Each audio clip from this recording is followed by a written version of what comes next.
നമസ്കാരം, ഞാൻ doctor Rubina, മെഡോറ paediatric സെന്ററിലെ പീഡിയാട്രിക് കൺസൾട്ടന്റ് ആണ്. ഒപിയിൽ എപ്പോഴും പാരന്റ്സ് കുഞ്ഞുങ്ങളായിട്ട് പനിയായിട്ട് വരുന്ന ഒരു കോമൺ ക്വസ്റ്റ്യൻ ആണ്, ഡോക്ടറെ കുഞ്ഞിന് ആന്റിബയോട്ടിക് സ്റ്റാർട്ട് ചെയ്യില്ലേ, അല്ലെങ്കിൽ നമ്മൾ പ്രിസ്ക്രൈബ് ചെയ്ത് കഴിഞ്ഞാൽ അതിൽ ആന്റിബയോട്ടിക് ഇല്ലേ എന്നുള്ളത്. ഇതിൽ അറിഞ്ഞിരിക്കേണ്ട 2-3 കാര്യങ്ങളുണ്ട്. അതായത് കുഞ്ഞുങ്ങൾക്ക് പനിയായിട്ട് വരുമ്പോൾ ആന്റിബയോട്ടിക്കിന്റെ ആവശ്യം ഉണ്ടോ എന്നുള്ളത്. കുഞ്ഞുങ്ങൾക്ക് സാധാരണ പനി അല്ലെങ്കിൽ ഇൻഫെക്ഷൻസിന്റെ മിക്ക കാരണങ്ങളും വൈറൽ ഇൻഫെക്ഷൻസ് ആണ്. അപ്പോൾ ഒരു വൈറൽ ഇൻഫെക്ഷൻസിന് ഒരു ആന്റിബയോട്ടിക്കിന്റെ യാതൊരുവിധ ആവശ്യവും ഇല്ല.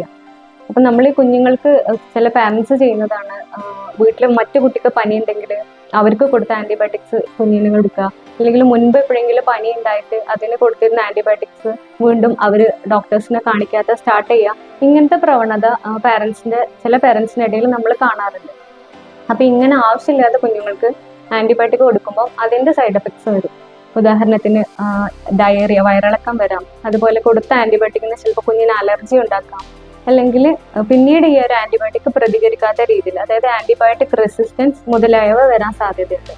അപ്പം കുഞ്ഞുങ്ങൾക്ക് ചിലപ്പം ഉണ്ടാവുന്ന പനി ഒരു 3 മുതൽ 5 ദിവസം വരെ നീണ്ടു നിൽക്കാവുന്ന വൈറൽ പനിയായിരിക്കാം. അപ്പം അതിന് ആവശ്യമില്ലാതെ ആന്റിബയോട്ടിക് കൊടുക്കുന്നത് മാക്സിമം ഒഴിവാക്കുക. ഡോക്ടറുടെ പ്രിസ്ക്രിപ്ഷൻ ഇല്ലാണ്ട് യാതൊരു കാരണവശാലും ആന്റിബയോട്ടിക്സ് എടുക്കാതിരിക്കുക.